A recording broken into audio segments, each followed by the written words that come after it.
Bonjour à tous. Alors pour le bilan lecture intermédiaire de mi-décembre, on est le 17. J'ai quelques jours de retard, hein, mais ouais, ce week-end je travaillais et puis j'étais donc en France avec toute l'équipe des cousines au marché de Noël en Alsace. C'était d'ailleurs super. Et alors j'ai pas pu le faire le jour que je pensais. Mais bon, on a encore la mi-décembre. Et puis, de toute façon, je pensais pas finir le livre en cours d'ici quelques jours. Je vous expliquerai pourquoi tout à l'heure. Alors, moi, j'ai commencé mon mois de décembre avec Queen Betty, tome 1, Vampire et célibataire, de Mary Janice Davidson chez Milady. C'est donc un livre qui était dans le Baby Challenge Big Hit. Et puis, comme toujours, quand il y a un livre en Baby Challenge de lecture commune, je me suis lancée. Je me méfiais de prime abord avec le côté chick-lit du livre et c'est effectivement ce qui m'a dérangée. Au début, Queen Betty est vraiment quelqu'un d'artificiel, un peu gourde, de très très légère. Et moi, au début, il se passe vraiment rien. Elle se fait transformer en vampire. Et puis elle est là toute seule, elle se lamente, elle va se faire ses petites vengeances personnelles. Et puis ouais, disons qu'après avoir lu de la vraie Biggie, d'arriver à ça, ça m'a un peu déstabilisée. Et puis vraiment, j'ai de la peine avec la chiclite. Bon, après, quand elle rencontre justement Sinclair, qu'elle commence à se mettre dans des situations impossibles avec un très très vieux vampire, ça devient un peu plus intéressant. J'ai commencé à rire, j'ai commencé à prendre un peu plus plaisir dans ma lecture, à apprécier aussi Betty. J'ai surtout particulièrement apprécié les échanges verbaux entre elle et Sinclair, qui se croit un peu tout puissant. Et puis elle a un don absolument inimitable pour le remettre à sa place. Donc à ce niveau-là, j'ai eu beaucoup de plaisir. Euh, donc vraiment résumé, un début assez difficile, mais une fin qui a su quand même se rattraper. J'ai pu rire, j'ai pu me détendre à ce niveau-là. Le livre a fait son effet. Mais voilà, ça restera pas dans les annales. Et peut-être que je lirai la suite pour me convaincre ou non de continuer la saga, mais c'est en tout cas pas dans mes priorités. Ensuite, j'ai lu deux tomes de Dawn. Donc, chaque que je vous mette ça dans le bon ordre. Voilà. Donc, c'est les deux tomes de Dawn. Qu'on les met ensemble, ça fait donc. Bon, voilà, le village de Chestermill avec le dôme par-dessus. Donc ce dôme, c'est une barrière transparente, mais complètement imperméable, qui se met d'une seconde à l'autre sur le village de Chestermill et qui enferme ses habitants. Le début a été pour moi très compliqué parce que, si vous voulez, on revit le moment où le dôme s'installe pour chaque personnage principal du roman. Donc, on revit le moment plusieurs fois. Des fois, c'est un petit peu lourd parce que, bon, quand le personnage est seul, c'est clair, il se passe quelque chose d'un peut-être un petit peu original. Mais quand les personnages, comment dire, apparaissent les uns après les autres sur la même scène, c'est assez lassant de voir la personne dire ah ok, je peux pas passer, il y a le dôme, bon voilà. Il commence à intégrer la situation. Il y en a un autre qui arrive derrière. Mais c'est quoi ce chenille? Qu'est-ce qui se passe? Enlevez-vous de là, blablabla. Pouf, il voit qu'il y a le dôme, il comprend rien. Celui d'avant essaie de lui expliquer, il veut rien entendre. Un troisième arrive. Oh mais qu'est-ce que c'est? Enfin bref, ça, là je vous le schématise vraiment très mal, mais c'est vraiment pour vous dire que c'était lassant de toujours revoir les mêmes explications revenir, les mêmes comportements. Donc ça, les 110, 120 premières pages, ouais, c'était assez laborieux. Après, ce que j'ai apprécié, c'est quand même le côté, enfin, c'est pas j'ai apprécié, mais c'était tellement bien écrit, le côté un peu macabre et sombre et la détresse que ça engendre. Moi, j'étais très très tendue et nerveuse dans ma lecture, mais il faut dire que ça pouvait pas être mieux écrit, hein. C'était vraiment à ce niveau-là, ouais, du plaisir de lire, hein.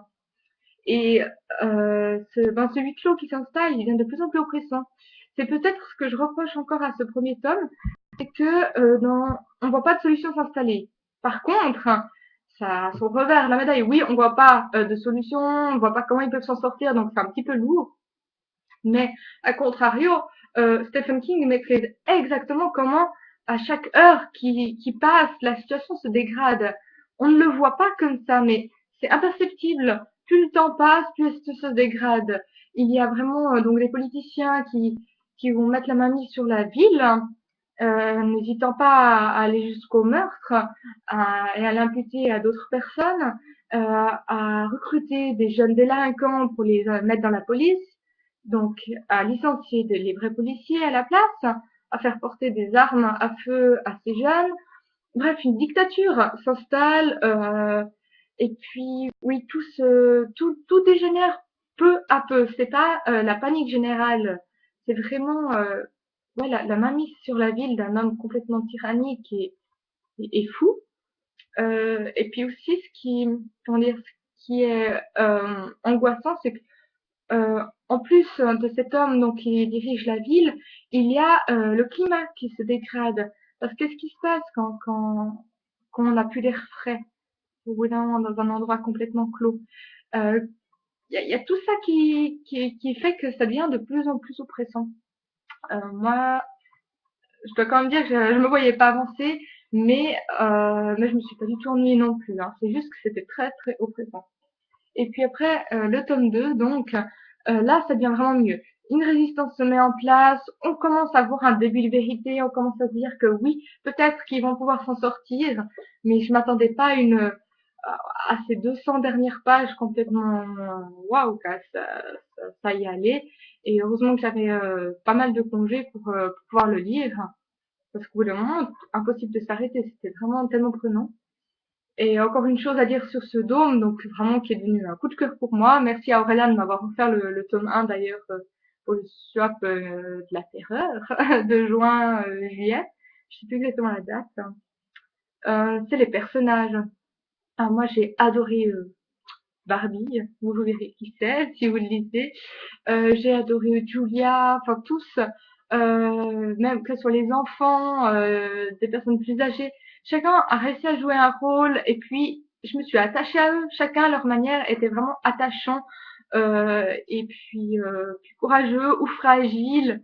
C'était ouais, j'ai beaucoup aimé le côté aussi humain qu'il y avait dans ce livre et ouais, vraiment la fin peut-être un petit peu facile, mais en même temps, ça me dérange pas, quoi. En y repensant maintenant, après l'avoir lu depuis quelques jours, je garde pas du tout une mauvaise impression de fin de lecture.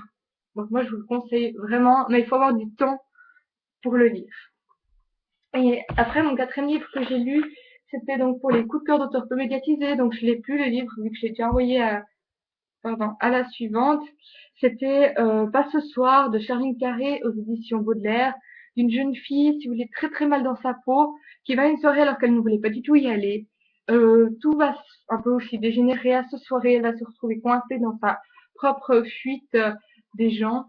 Elle va se retrouver face aussi à quelqu'un qui ne va pas du tout finalement rentrer dans son jeu et qui va réussir à un petit peu à la recadrer.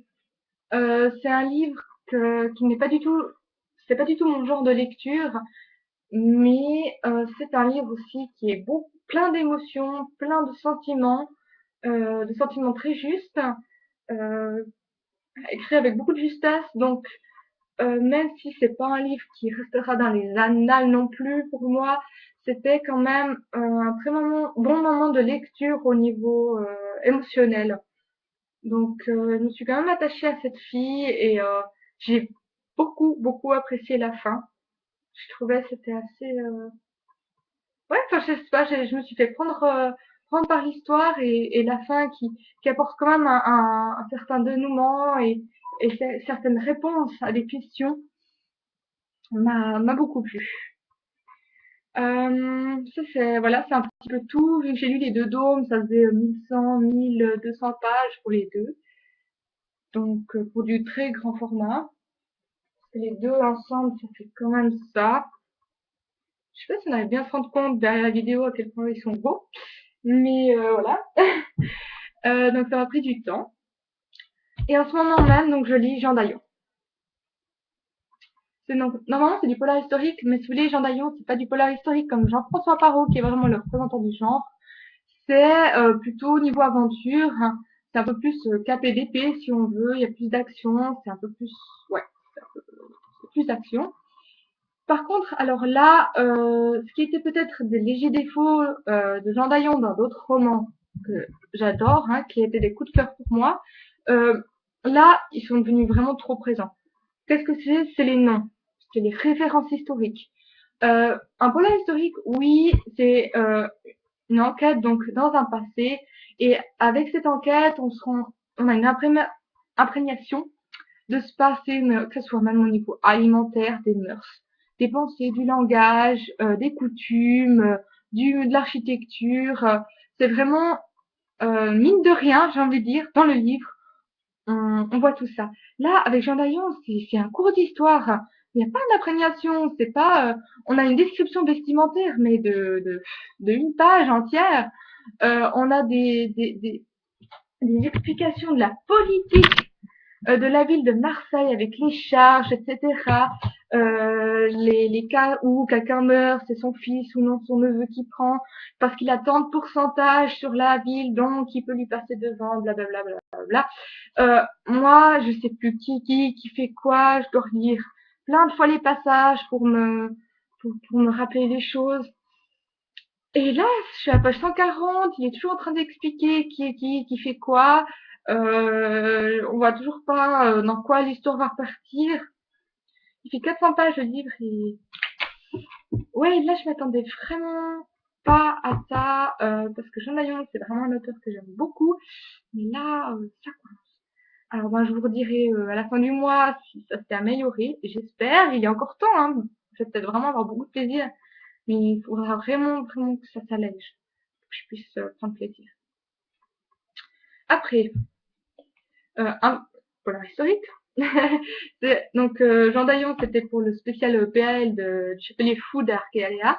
Et pour le spécial saga, c'est le tome 3 d'Anne Perry, Défense et Trahison. J'ai toujours pas lu le tome 1. C'est là que je me suis rendu compte que j'avais plus. Pas du tout. J'ai lu le tome 2. Mais tant pis, moi je continuerai avec le 3. C'est celui qui m'est sorti en tout cas au tirage au sort. Il faudra que j'achète le 1 de ces 4. Donc ça c'est vraiment du bon polar historique, époque victorienne, Anne Perry, c'est que du plaisir. Alors là, je sais que je peux pas être déçue avec l'inspecteur Monk que j'adore. Ah, je me réjouis juste de le lire, quoi. Ça va être, je sens que je vais beaucoup aimer.